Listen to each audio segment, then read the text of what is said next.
Good morning, all of you. So let us start with a new chapter today, that is crafts and industries. So as you know, these two things are related to economic activities. Okay, we earn money by practicing or doing work in these two forms, that is in craft making and working in an industry. Now let us see here at the top. You can see a timeline that is given. If you see 1843, Bengal Coal Company, 1853, first rail line from Bombay to Thane, 1853 again, first cotton mill in Mumbai, 1911, Tata Iron and Steel Company, TISCO that you call. So these are some of the industries that was set up and some of the locomotives that started in India to transport the goods, like railway lines were laid down. Trains started from Bombay to Thane. First train that started was from between Bombay to Thane.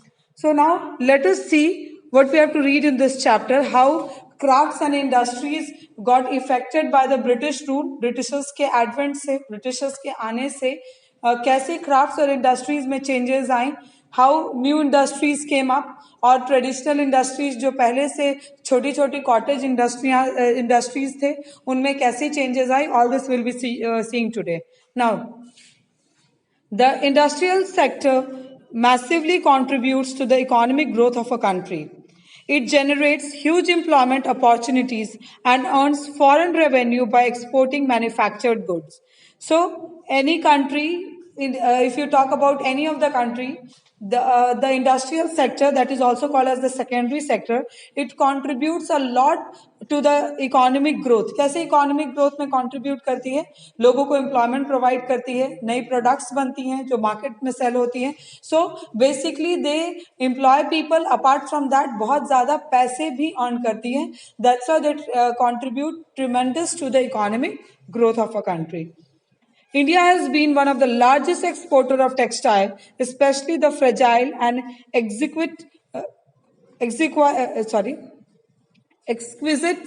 muslin clothes in the world. So, exquisite muslin, fragile muslin clothes, क्या होती है? I'll tell you. आपने मलमल का कपड़ा सुना होगा, cotton का कपड़ा जो बिल्कुल आर पार दिखता है, जिससे very thin transparent, almost transparent cotton cloth, that is muslin. So India from right past till today is one of the leading producer and exporter of the muslin cloth. ठीक है? Prior to the arrival of British, craftsmen were organized into shrenis, each with its own rules and regulation. So before Britishers came to India, सारे जो craftsmen थे, जो weavers थे, potters थे, artists थे, जितने भी artisans और craftsmen जो थे, वो श्रेणीज में divided थे. Basically श्रेणीज क्या होती थी? अभी हम लोग union बोलते हैं ना, unions, commerce chamber of commerce जैसे हमारे यहाँ पे है, जो पूरे शॉप्स में क्या पॉलिसीज फॉलो होने चाहिए, क्या रूल्स रेगुलेशन होने चाहिए, क्या प्राइजेस होने चाहिए कमोडिटी की, ये सब डिसाइड करती है. वैसे ही उस समय श्रेणीज थे और अलग अलग श्रेणीज थे और सारे श्रेणीज जो थे उनकी अपनी रूल्स एंड रेगुलेशंस होती थी. They had close tie-up with merchants who made enormous profit by selling the goods. So, जो peasants थे, जो श्रेणीज में रहते थे, श्रेणी के रूल्स एंड रेगुलेशन को फॉलो करते थे, वो सारे merchants से बहुत क्लोज थे, because merchants used to buy their things and they used to sell it to the different places. अब जो traders अपने गांव में, like for example you can say basket making, अगर कोई traders artisan अपने गांव में baskets बना रहा है, he has to not go to the market to sell that product. Rather, he'll sell it to the merchant who is in the village, and the merchant or the trader will take the commodity to the other place. Towns such as Surat, Mazolipatnam and Vishakhapatnam became famous as trading centers, while Dhaka, Brouch, Madurai, etc. developed as a specialized center for fine textile. So, some towns like Surat, Mazolipatnam and Vishakhapatnam, they became trading center. अगर आप geographical location देखेंगे, सूरत, मौजौलीपट्टनम और विशाखापट्टनम की, तो they are near the water bodies. और उस समय at that time the main source of transport was water transport. Okay, so the places that were near the water that facilitated trade became important trading centers. And Dhaka, Baruch or Broch also it is called, Madurai developed as a specialized center for fine textile. यहाँ पे अच्छी textile, fine textile बनने लगी.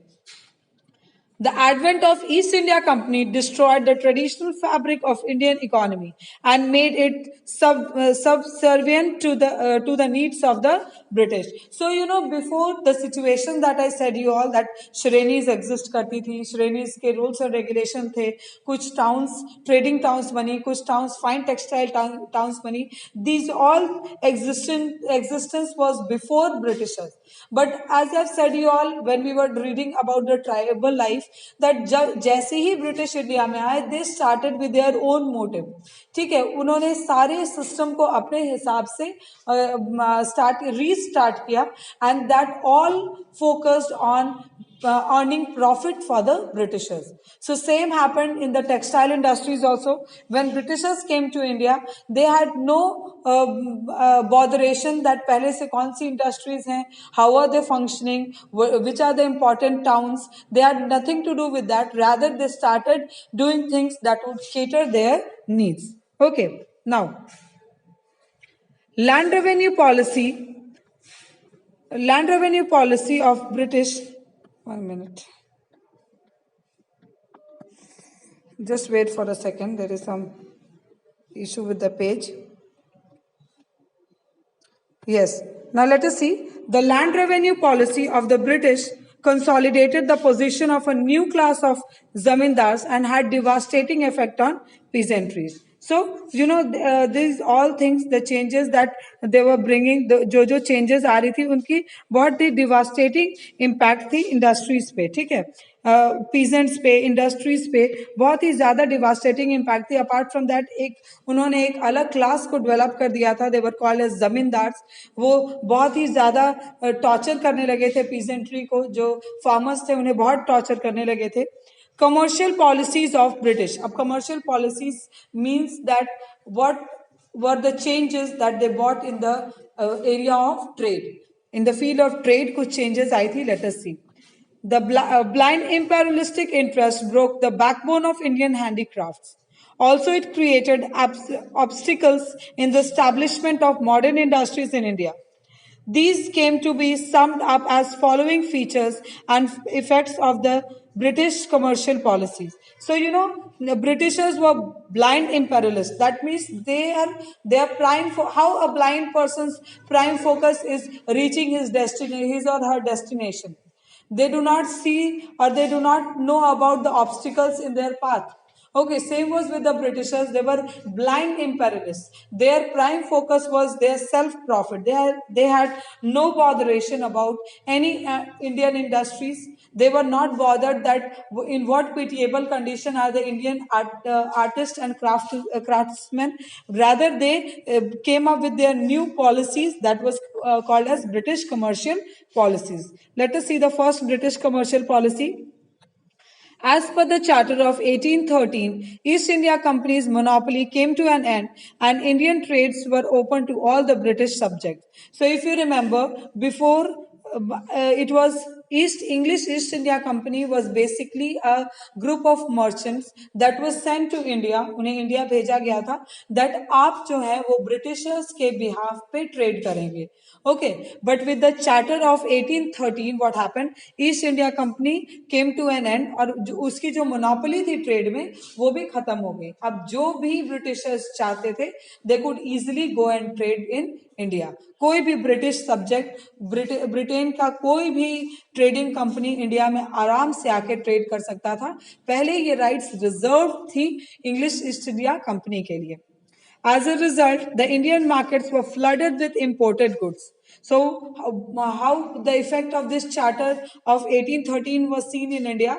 Now, Indian market was flooded with British good.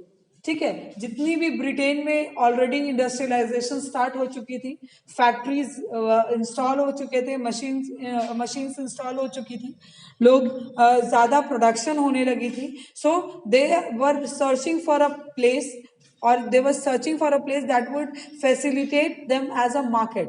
So when this charter of 1813 केम और open कर दिया गया था, इंडिया को एक ओपन मार्केट बना दिया गया था, then Indian market was flooded with the British goods. Indian handicrafts had to face stiff competition within the influx of British goods, which were exempted from the import duties. Now, Indian craftsmen, they had to face a lot of problems.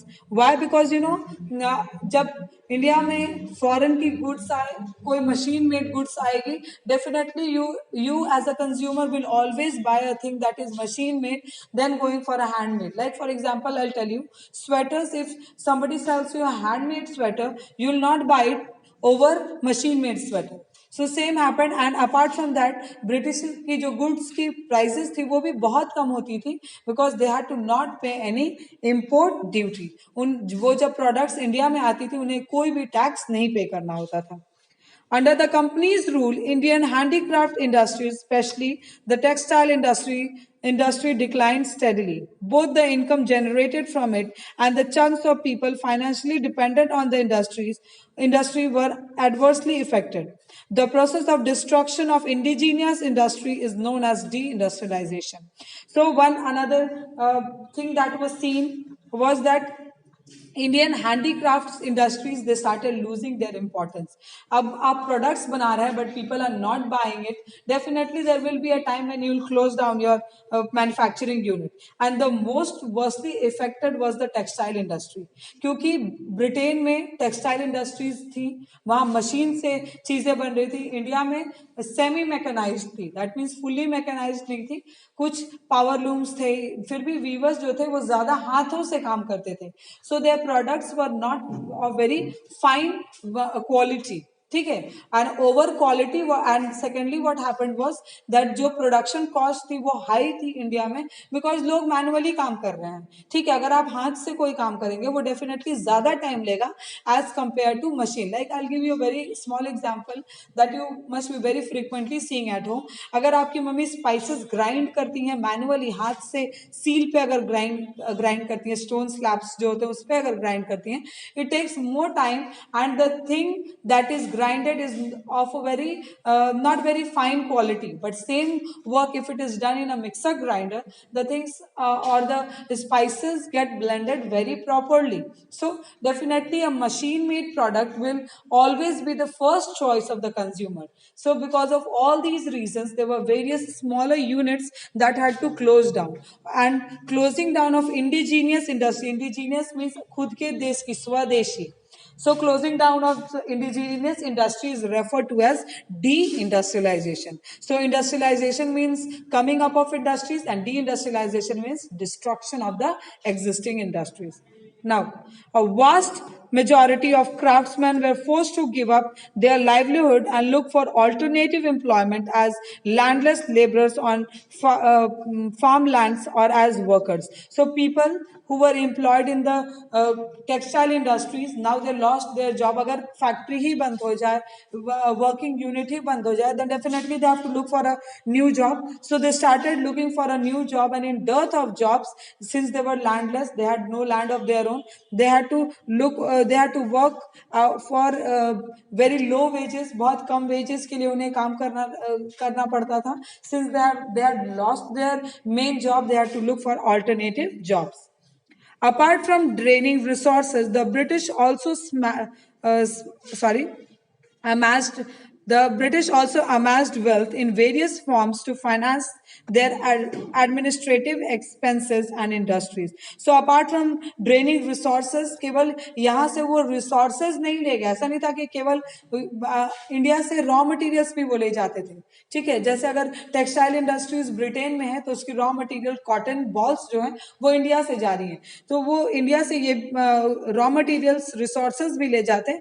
Apart from that they to amass wealth also. Wealth भी बहुत पैसे भी वो बहुत ज्यादा extract करने लगे थे इंडिया में. सो इमेजिन ना आप उन्हें रॉ मटेरियल दे रहे हैं, यहाँ से हैवी टैक्सेस इम्पोज करके पैसे भी ले जा रहे हैं. So it was a very pitiable condition for people in India. Indians जो थे उनकी कंडीशन दिन पर दिन बहुत खराब होने लगी. Now see here, impact of British policy on Indian industries. अब क्या था इम्पैक्ट, ये तो आपने ब्रिटिश पॉलिसीज पढ़ ली, that what was the British commercial policies. अब उसकी इफेक्ट क्या हुई थी इंडियन इंडस्ट्रीज पे, that will see. As a result of industrial revolution in England, a complete transformation came about in economic relation between India and England. Due to this, an unequal competition started between the cheap machine-made goods and the relatively expensive Indian handicraft. So, industrial revolution had started in England. सारे जो countries थी वो आपस में लड़ने लगे थे. सारी इंग्लैंड में सारी countries जो थी ब्रिटेन में अपने खुद में लड़ने लगे थे. Industries ज़्यादा थिंग्स ज्यादा फिनिश प्रोडक्ट्स बना रही थी, उन्हें मार्केट नहीं मिल रहे थे बेचने के लिए. So they started fighting among themselves to be in the competition of industries. So industrialization had started and the clear effect was seen in India. अब वो क्या करने लगे, सारे लोग जो थे चार्टर ऑफ 1813 के बाद, they all had right to bring their product and sell it in India. Okay, so what they started doing is they started bringing their products in India, and Indian markets were flooded with British made good or the imported goods from England. Okay जब ये सारे products India में आए, अब Indian industries जो थी India में, जो छोटे छोटे वीवर्स और छोटी कॉटेज इंडस्ट्रीज जो थी, उन्हें बहुत ही टफ कंपटीशन के सिचुएशन में ला दिया गया. अब उनकी कंपटीशन थी ब्रिटिश मशीन मेड गुड्स थे. ठीक है, machine made goods were of the more identical looking, एक बिल्कुल सेम दिखते थे, बिल्कुल सेम साइज में होते थे, बिल्कुल सेम वेट में होते थे, सेम लेंथ में होते थे. बिकॉज मशीन में तो आप जो बनाइएगा वो बिल्कुल सेम आएगा, but it is not so manually आप जब काम करते हैं तो आपकी पहली चीज दूसरी से डिफरेंट होगी. They are not identical, rather they have variety. Okay, so this competition they had seen. Now, before British came to India, the Indian rulers and nobles used to give substantial patronage to Indian craftsmen. But following the integration of many Indian kingdom into British Empire, the patronage were largely reduced and in many cases even absent. So before Britishers came to India, एक royal patronage दी जाती थी. ठीक है, royal patronage का मतलब था you can से support दिया जाता है या प्रोटेक्ट किया जाता था. जैसे आपके पास आर्ट है but you do not have money, so the king provided you with the money to start your kind of loan और kind of support you can say. Okay, but when British territorial expansion started, subsidiary alliance आ गई, doctrine of lapse आ गई. So there were many rulers who accepted the British rule, and all those who accepted the British rule, they could no longer do things with their own will. So बहुत सारे rulers ने patronage भी देना बंद कर दिया. One of the major objective of British in India was to fulfill the continuous demand of raw material for British industries. It led to foresight of raw materials for Indian industries. So one of the, again, a very important demand that they had to fulfill in their country was a demand of the raw materials. ठीक है, अब raw materials अगर सारे वो India से ले जा रहे हैं, then definitely that will create a situation where Indian industries will not get raw materials. So that led to scarcity of raw material for Indian industries. The British imposed heavy custom duties on Indian handicrafts and goods, making them economically inviable. So what another thing British did was British they imposed heavy taxes. बहुत ज्यादा tax जो भी India में बनती थी उस पर बहुत ज्यादा टैक्स लगा देते.